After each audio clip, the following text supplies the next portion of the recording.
In the next hour, we want to put a smile on your face, elevate your endorphins, and bring you happiness. Welcome to Say Yes, Be Happy with Nathalie Botros. We spend so much of our lives chasing happiness, it might just be where you least expect it to be. Nathalie and her guests are going to show you how and where to find it. And now, your host, Nathalie Botros.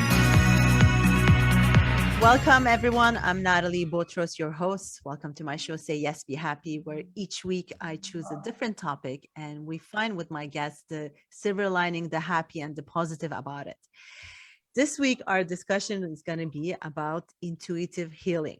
I know that we are surrounded by stress and the pandemic didn't help us. And actually, when the pandemic was over, I personally got even more stressed because like going back to life and adding everything to my life, I don't have time for anything. So it's like the stress is building around us. And as we know, stress is not very good for our health.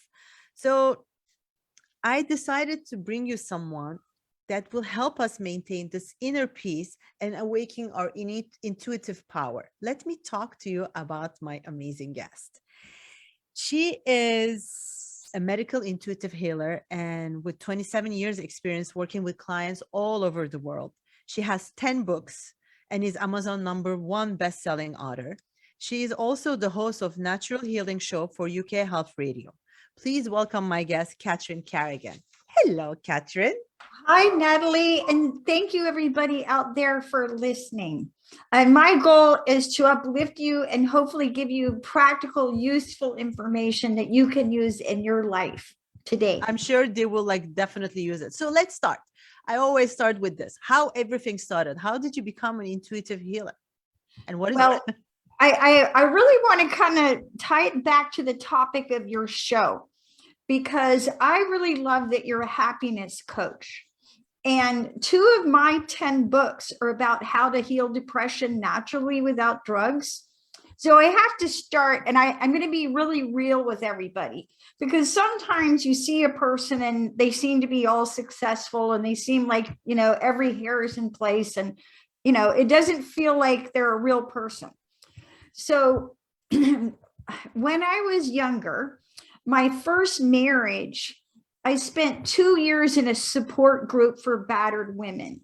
Okay. And I remember at the time journaling about everything that had happened to me. And I remember writing in my journal, this is ridiculous. I actually really want to be happy.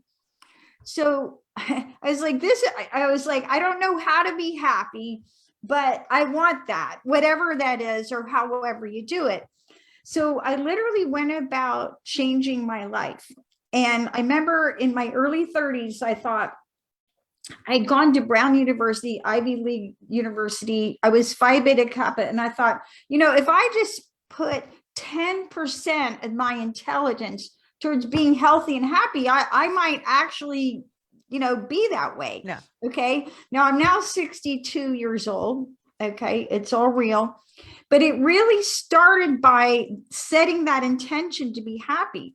And so if you're out there listening, no matter how bad your life looks, no matter how depressed you are, I just want you to really think about that, so that you can set your intention to be happy, even if you don't know what that looks like or how to do that. So at any rate, long story, also at that time, I had been on lithium and antidepressants for 18 years. So I had done everything the doctors told me to do. I was the perfect patient, and I was still extremely unhealthy and frankly miserable in a marriage with this man who physically abused me, and going to the YWCA support group for battered women. And I'm like, enough. Yeah. I've really had enough. And what happened was that I got really, really sick. And in one of my books, my 10th book, actually, Reading the Soul, people talk about, there's different terms for it, like a dark night of the soul, right? And so maybe some of your listeners are going through a dark night of the soul where they're like, man, I'm in an abusive relationship, or I'm, catastrophically depressed. This is ridiculous, right? So at any rate, I got really sick.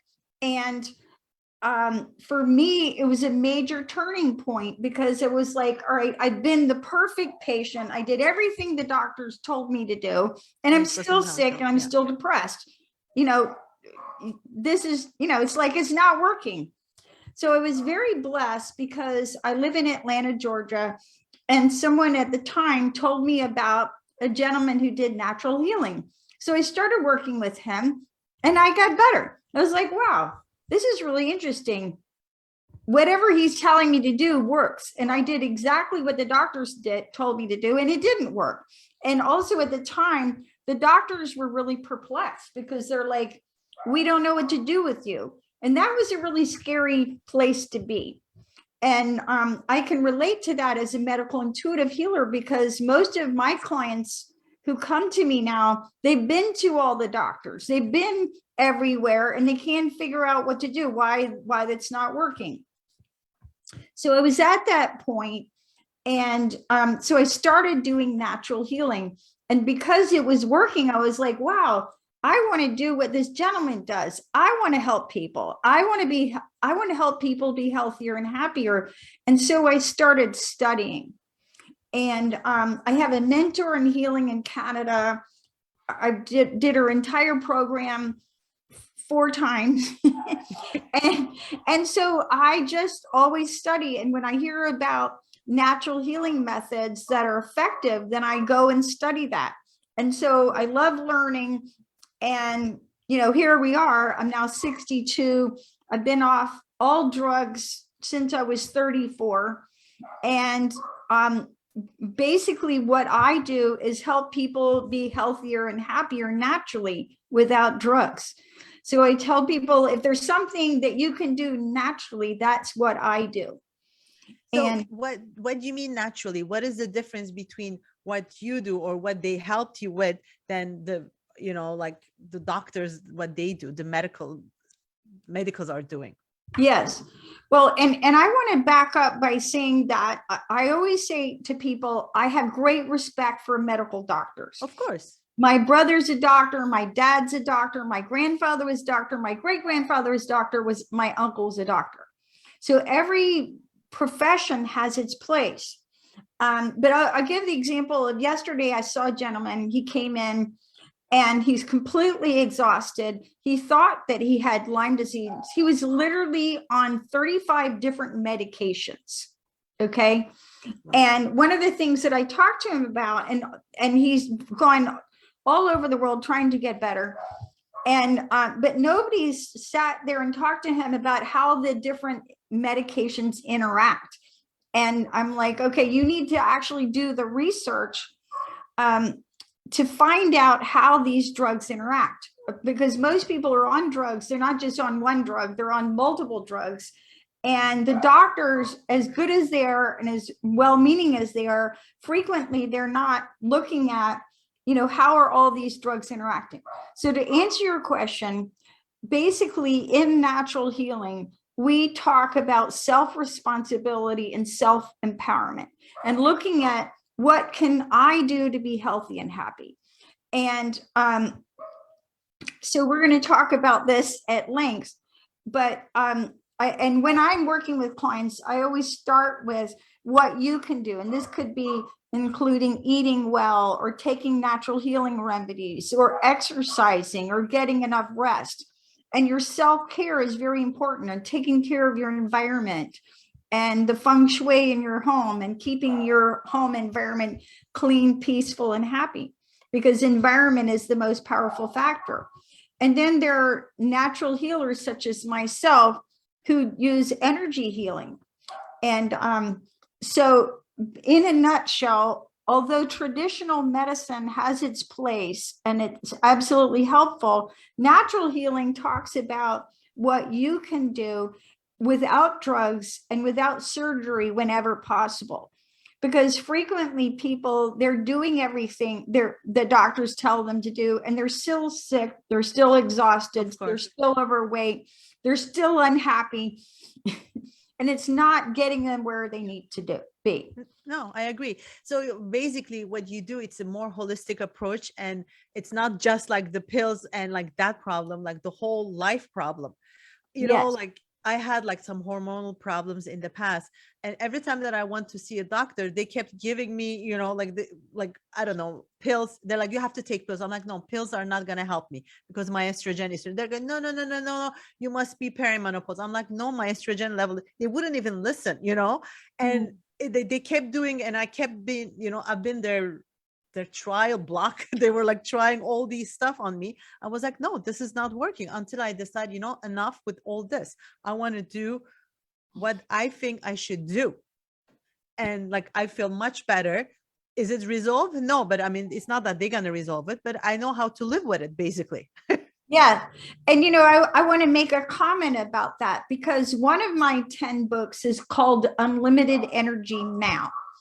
And it's about how to recover from burnout and how to rebuild your energy, and, everything you can do on the 5 levels to rebuild your energy. Yeah. So going back to your hormones, before menopause, your adrenal glands, which are little glands that sit on top of your kidneys, make about 40% of your hormones. Okay. After menopause, they make about 90% of your hormones. So when we go into prolonged levels of stress, our adrenal glands, there's something called cortisol steal. So when you're severely stressed for a long period of time, your body goes, well, she doesn't have time to have sex or make babies. We're going to shift the production of hormones over to your stress hormones, over to your adrenaline and cortisol, and you get hormonal depletion. And of course, hormonal depletion is just a natural side effect of aging. So as you learn to balance your adrenal glands and stay out of that burnout, then your hormones can balance naturally. But and I could go on, and we could have a whole talk about hormones, yeah. Right? Because your major hormones are adrenaline, cortisol, and insulin, and you can't balance your female hormones until you get your major hormones balanced. So yeah. And so, and hormones are very tricky, because you take any hormone and it affects the balance of all the other hormones. So it's really tricky. It is tricky. And then like, it's not one pill that's going to resolve all this. There's like all the lifestyle, the food, the sleep, the relaxing, yes. Like there's like a lot of things around. And unfortunately, yes. Well, the doctors, as you said, I have utmost respect, but they don't have time. You're like one number. You're not one person, like, as special as you feel you are. So you should kind of be your own doctor at the beginning. And then like, your symptoms, what's wrong with you more than a doctor. Yeah. My brother is a brilliant medical doctor. I adore him. I respect him. I had lunch with him recently when I was down visiting family, and he said, I saw 25 patients before lunch. But I can't believe that. So it's like, so we go to see the doctor, we say with the problem, the doctor is like, okay, she's saying she doesn't sleep, she has sweats, check. She's perimenopausal or menopausal, like, okay, take this and then go. Next one. They don't have time. I mean, like if they were doing this, they wouldn't see a lot of clients, patients, not clients. So it kind of blocks, but us as humans and as patients, we want a bit more compassion and someone who listens a little bit more. It's where you come in. And they have time. My shortest appointment is an hour, right? Yeah. So you take every aspect of their life. And then, I mean, besides being, you have like the power of intuition, and then you do the energies. But like at the beginning, you kind of do like a holistic life health coach. You take every aspect of their life, and then you study with them what's wrong and what's good in it. Yeah. So Nathalie, there's basically 2 things that I do. I do medical intuitive readings with people all over the world. And also I do healing work over time with people all over the world. When I do medical intuitive reading, I read what's happening with you on the physical level, and you know what that is, your physical body, your energy body, which includes your chakras, your acupuncture meridians, and your breath, the emotional part of you, which is the largest part of anybody, your mind, which is your thoughts and beliefs, and also what's going on with you at the soul level, because you are a soul having a human experience, and everything that's happening to you is happening because of what's going on with you at the soul. So when you understand your soul process, that helps to enlighten everything. And when you work on the soul level, that's the most powerful level to do healing work with.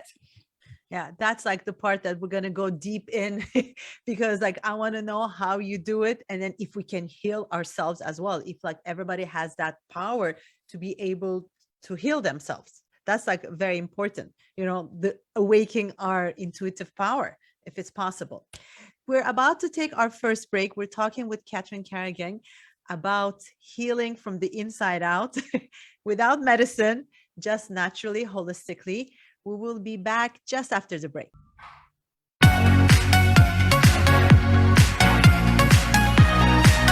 You're listening to Say Yes, Be Happy. To reach our show today, we invite you to phone in to 1-866-472-5788. That's 1-866-472-5788. Or send an email to bvg@thebon-vivantgirl.com. Now, back to Say Yes, Be Happy. Welcome back, everyone. I'm Nathalie Botros, your host. I'm talking with Carrigan about intuitive healing, awakening our intuitive power, and healing naturally. During the break, we received a question. Someone is asking, I will be having surgery on my left ovary next week. Does that part of the body correspond to something that has happened in my life? Does it mean something? I have a big cyst there, and my ovary may have to go as well. Okay, so I'm going to make some general comments, and I'm going to make some specific comments. Okay. First of all, I'm really sorry that you have to have surgery. This can be, I'm really sorry. That's a tough area to have surgery on. So every part of your body has emotions associated with it. So you can tell me a muscle, an organ, or any part of your body, and I can talk to you about it. But there's general applications and also specific. So this individual who is asking me, what I'm seeing is that energetically, she has tremendous congestion in her second chakra. So you have energy vortexes in your body, they're called chakras. Second chakra is the area below your belly button. It has to do with sexuality and power. And ideally, we need to balance our sexuality and our power. So sometimes people go too much in their sexuality or too much in their power, and it shuts one or the other one off. But I'm basically seeing tremendous congestion in that lady's second chakra. The ovaries in general, and again, I'm talking about for all of us, have to do with creativity. And for this particular individual, I'm seeing blocked creativity. And the other thing is that our diet can very much affect our organ health. And soy products are full of artificial estrogens. And I believe this individual needs to get off gluten, but not just wheat and gluten products, but also soy products. So I always say, don't eat soy unless you want to have fat thighs and fibroid tumors. Yeah. And in the US, soy is not even treated like a food crop. So they can spray whatever they want on it. It's extremely toxic. Most people who are sensitive to wheat are also sensitive to soy. So I recommend this person go on a gluten-free and soy-free diet. Also, you can include flaxseed in your diet. Flax seeds, whole flax seeds, will actually pull bad estrogen out of your body.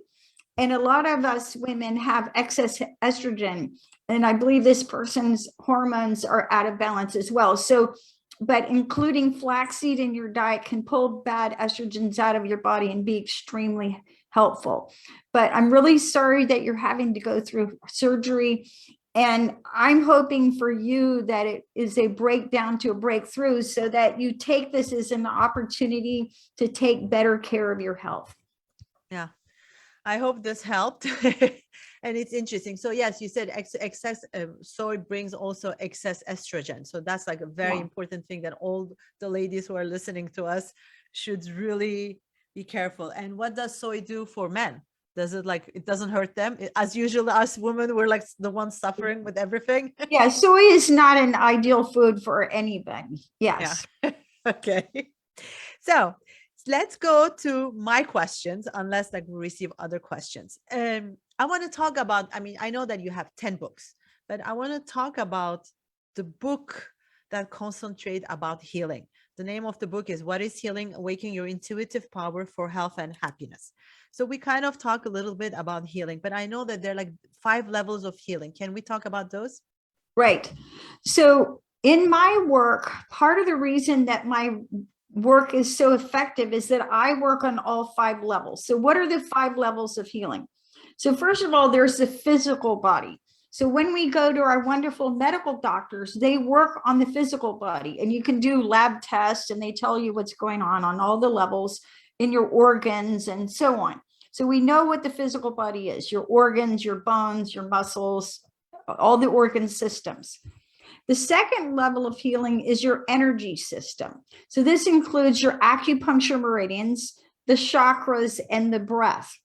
And then there's the emotional body. Now we have to understand that emotions can shut down literally any physiological process. And if you don't believe me, I'll give an example of this. So years ago, I was on vacation. I was in Los Angeles, and I was driving to a yoga class, and I was feeling great and very happy. And I got a call while I was driving that my professor from Brown University, who was like the father I always wanted and never had, I just heard that he had died. So I went from all of a sudden just being really, really happy to being not only really sad and crying, I could hardly move my body. So I remember just sort of lying on the floor and just weeping because I was so sad. Yeah. So emotions have a huge effect on us. And then there's your mind, and your mind is your thoughts and beliefs. And then finally, there's the soul level. So the soul level has to do with what you came in. You are a soul, in my experience. You are a whole soul having a human experience, and everything that's happening to you is happening on the soul level. So if you're manifesting something in your life, it's because your soul needs that experience. Whether it's like, I need to have this surgery to realize I need to take better care of my body. I need to realize how everything is interconnected. Now, the thing to understand is that your soul controls your mind, and your mind, your thoughts and beliefs control your emotions. That's why when you change your thoughts and you change your beliefs, you can have a different emotional experience. And then your emotions control your energy system, and your energy system controls your physical body. So when you go to a doctor and they diagnosed you with a disease or an illness, it's already manifested in your physical body. And the way that healing works, the way natural healing works is you've got to push it out of your physical through the energy system, through the emotions, through the mind and the soul. And so when you work on all 5 levels at once, the soul, the mind, the emotions, the energy system, and the physical, you're addressing all aspects of yourself, and then you can have very, very rapid healing. And but what happens to most of us is we think, this is just happening on this physical level, but you don't understand. I need surgery. Absolutely, it's happening on the physical level, but what's happening on the energetic level? What are the emotions that you've been holding that allowed that illness to crystallize? So in a nutshell, dis-ease begins in the energy body, comes into the physical body. And when we want to heal, we have to push it out through all those 5 levels. So how do we do that? I mean, I understand the concept, but let's take like, can you give us an example with one of your clients, like without saying their name, like with the problem that the doctor, like they couldn't resolve with the doctors? How do you go back, push back to the soul? Absolutely. Great question. So, I start with a medical intuitive reading because I want to look at what's happening on all 5 levels. So, okay, I'll give an example. I've worked with ladies. I have 6 babies who were born because I worked with their mother who was having trouble with fertility. So I'll look at, okay, that's a good example because that's a happy example, right? Exactly. So, what was going on with them at the soul level? And, this could be different things. So maybe they weren't really happy about their own life. They hadn't accepted their own incarnation. So how can you bring in another soul to be born if you're not really happy about being fully alive yourself? What are the thoughts and beliefs that you're holding? So lots of people think, it's not fun to be a mother, or if I'm a mother, my whole life has to change, or my relationship is going to be ruined, or if I give birth to a baby, I'm going to have an ugly body. I just interviewed this lady for my radio show. She had 6 children. And you would think somebody with 6 kids would be like worn out and ugly. She was just absolutely radiant. So what are your thoughts and beliefs that are holding you back? And then what are your emotions, right? So what's your relationship with your husband like? Are you holding a lot of resentment towards your husband? And that tension is keeping you from, intimacy. What's happening on the energetic level? Like we talked about that lady who's about to have surgery, and I'm seeing a lot of congestion in her 2nd chakra. And this could be congestion in that area, could be not fully letting go of old relationships. That's very, very common, especially from women. And when you break up with somebody, let's say your boyfriend and girlfriend for a while, anytime you are sexually intimate with someone, you form energetic cord connections between you and this other person. When you break up with that person, or if you break up with that person, you want to cut the cords and release the energetic connection to that other person. I've had clients, they were maybe divorced 12 years ago, and they're still energetically connected to their ex. And so that's creating a lot of congestion. And then finally, what's happening on the physical level? Their hormones are out of balance because they're in adrenal burnout. They're in adrenal burnout because they're over exercising. They're not getting enough sleep. They're, eating in hormonally inappropriate ways.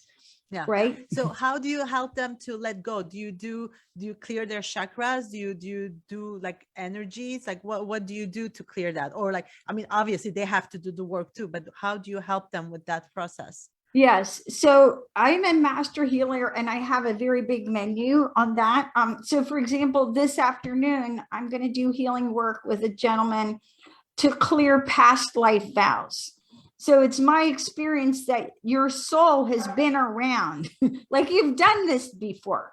And I suspect like Nathalie has been a happy person in many lifetimes. She's figured that out,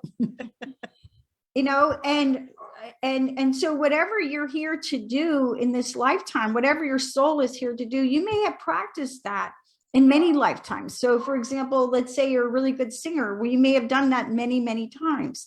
I know for myself, I've done inner work because it's like this level of skill that I have as a medical intuitive.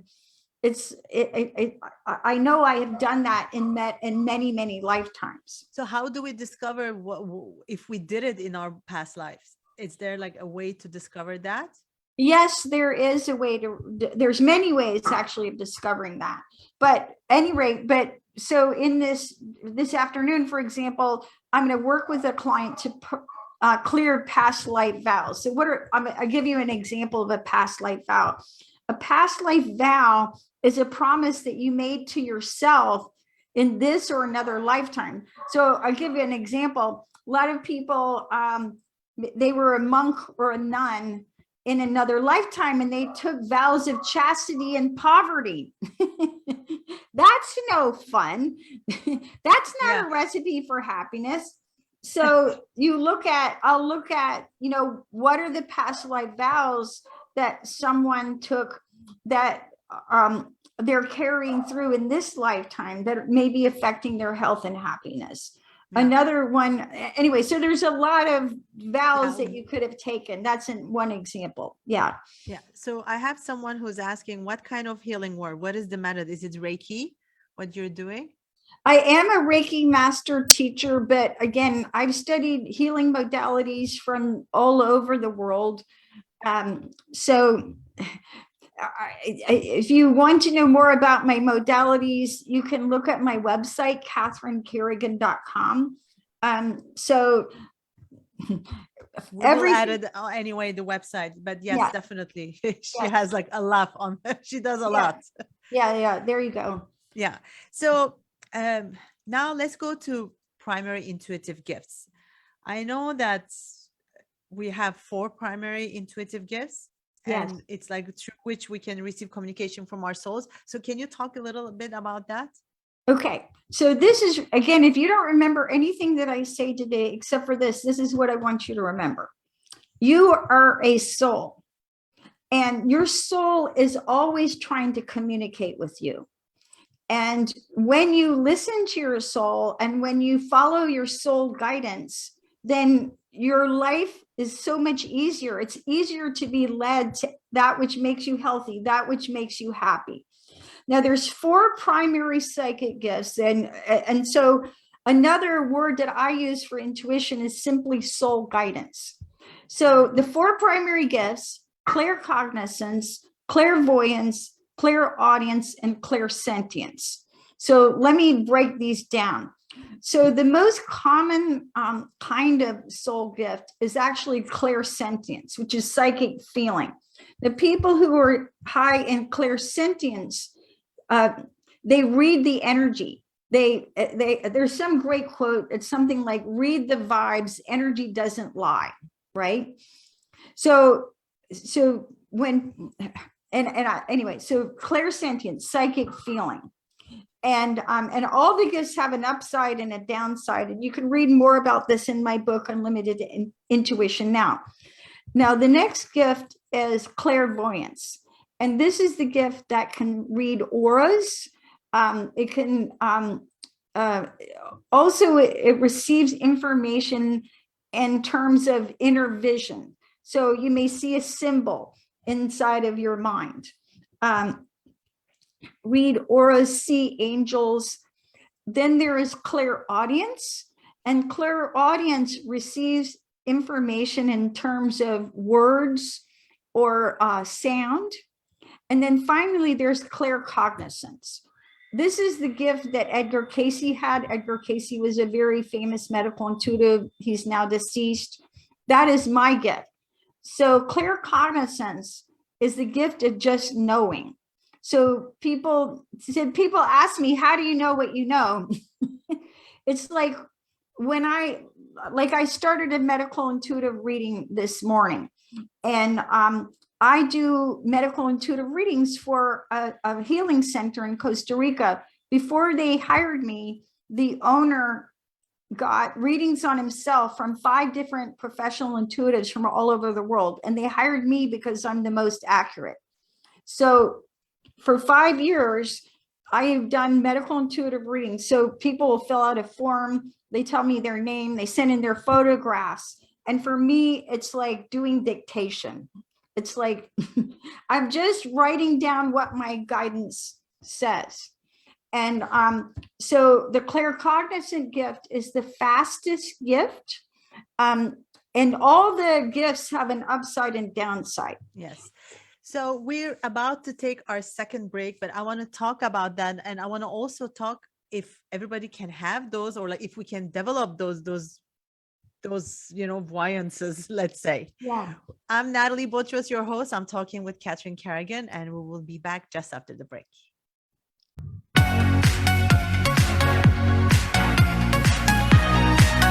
You're listening to Say Yes, Be Happy.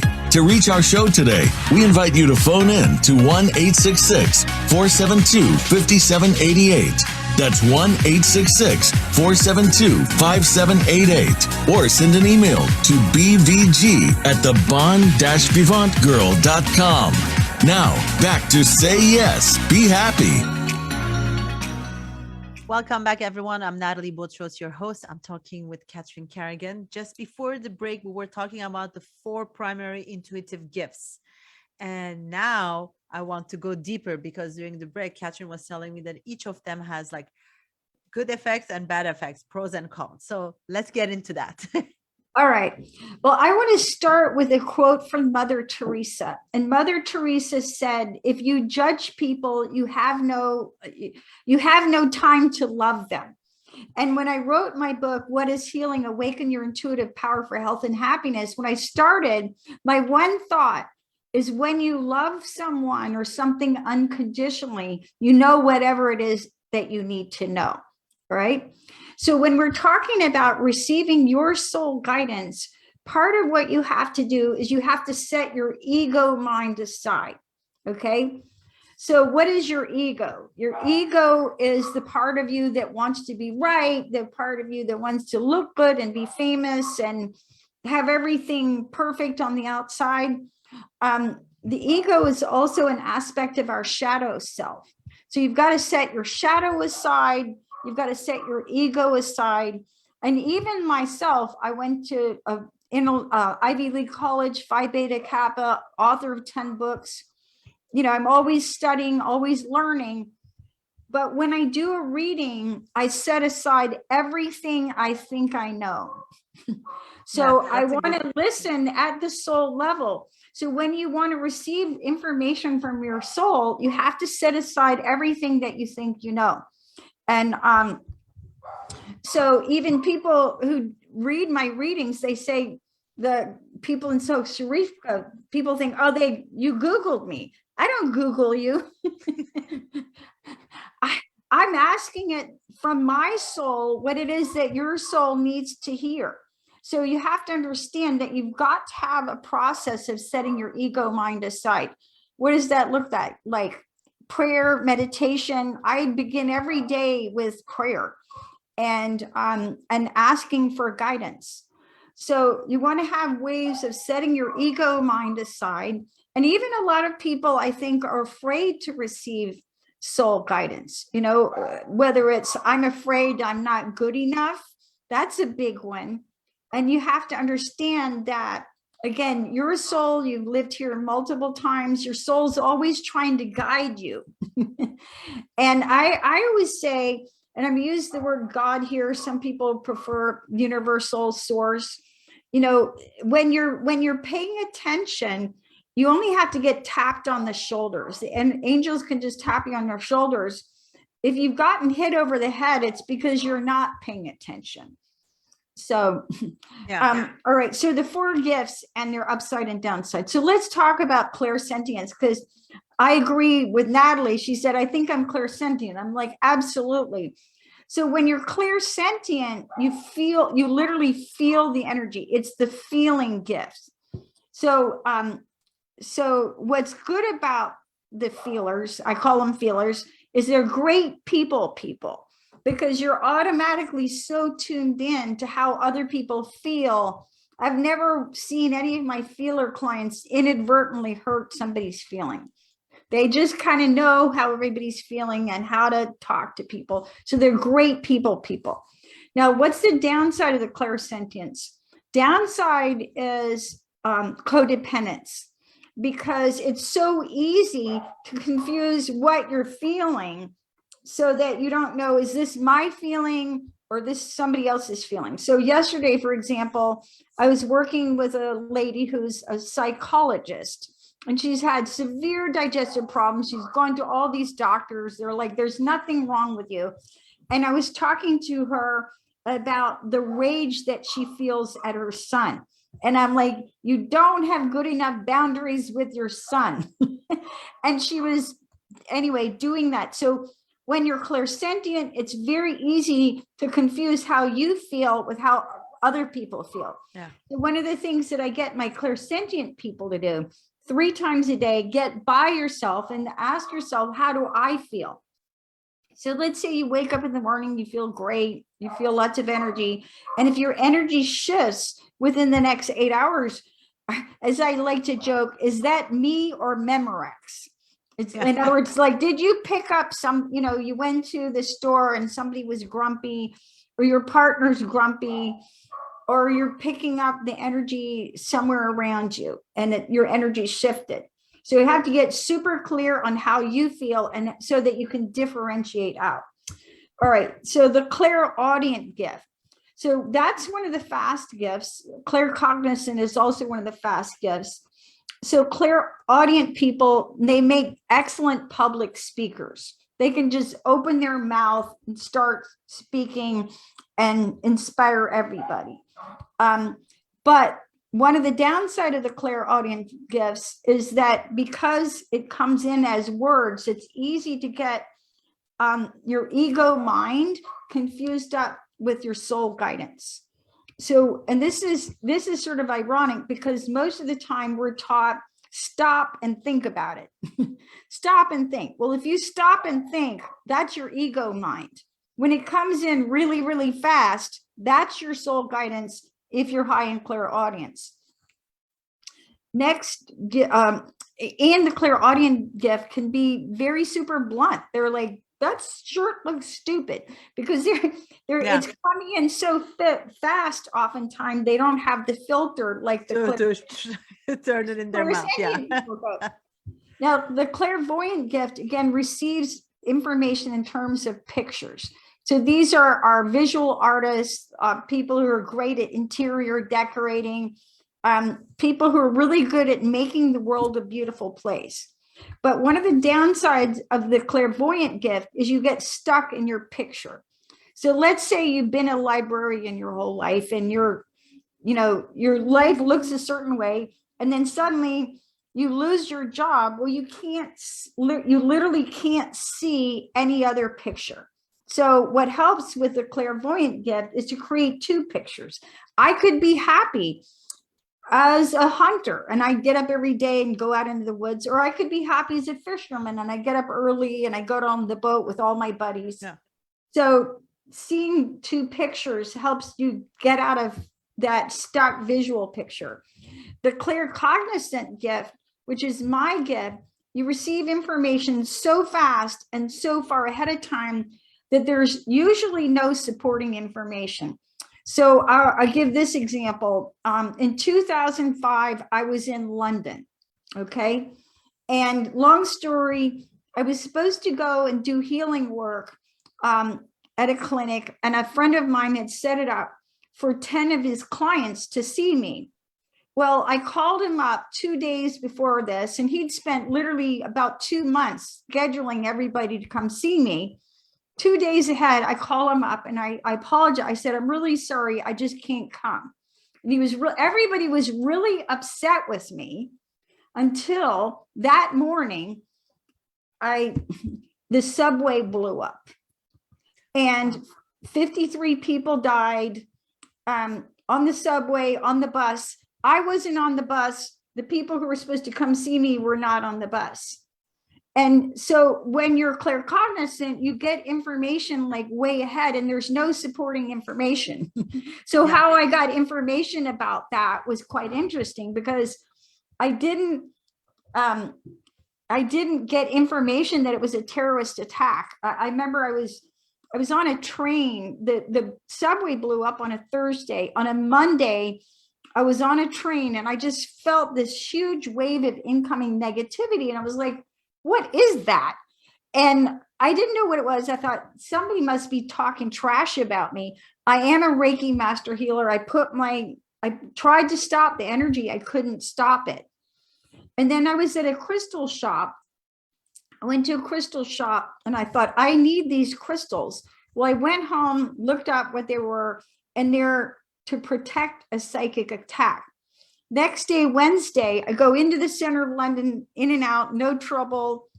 And then that Thursday morning, when I was supposed to be working, I was just out walking in the sunshine. I come back watched the television and the subway blew up.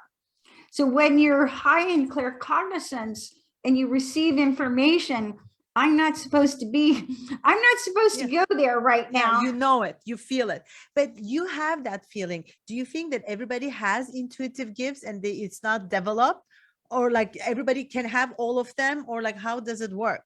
Yes. So everybody has the gifts. In my opinion, everybody has all of the gifts, but there's going to be certain gifts that are going to be easier for you to develop.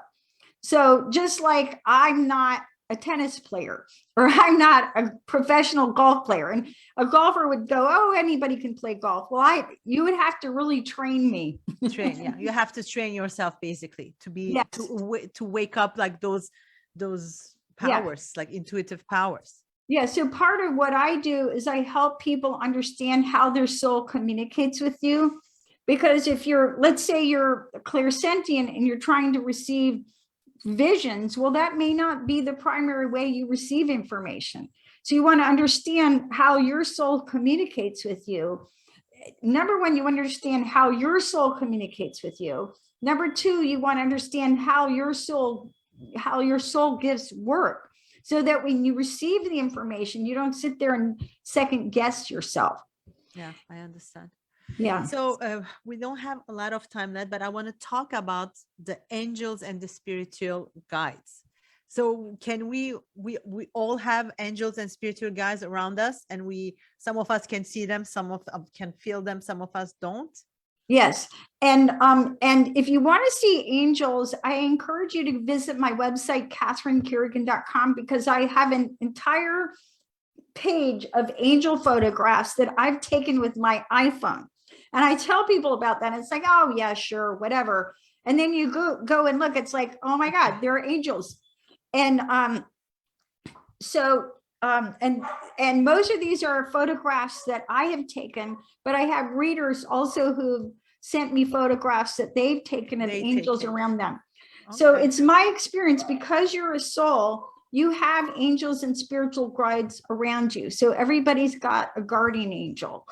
And I'll tell this story. My last book, my 10th book, Reading the Soul, before I wrote that book, I received information that Archangel Michael would help me write that book. And I have books that took me like 3 years to write. And this one was very fast, right? Yes. I every day I prayed and meditated with Archangel Michael, and I wrote the book in a month. That's amazing. That's amazing. I mean, like, we have to, I know that we're almost out of time, but you have like so many books and like all the information. The listeners can find them on your website. It's CatherineCarrigan.com. Yes, absolutely. And they can, like, how they can contact you through the website, they can contact you. Yes, Catherine at CatherineCarrigan.com. And while you're there, absolutely look at the angel photos. And part of the reason that I share that is so that you know that we live in a beautiful world. I mean, lots of people feel hopeless. That's why you work with Nathalie. You live and you're surrounded by divine love and light every single day, 24/7. There is not 1 second of the day that you're actually alone. Even when you feel lonely, you are surrounded by angels. And when you learn how to listen to your angels and listen to your soul guidance, you can be uplifted and your life can really enter the miraculous. Yes, it's true. Catherine, thank you so much for being my guest. I have to have you again for more details, or like one specific subject, because like you have such a knowledge, and like I have so many questions. So thank you so much, listeners. Thank you for listening. And I'm going to say bye for now, and have an amazing week. Bye. What do you have to lose? Say yes. Be happy.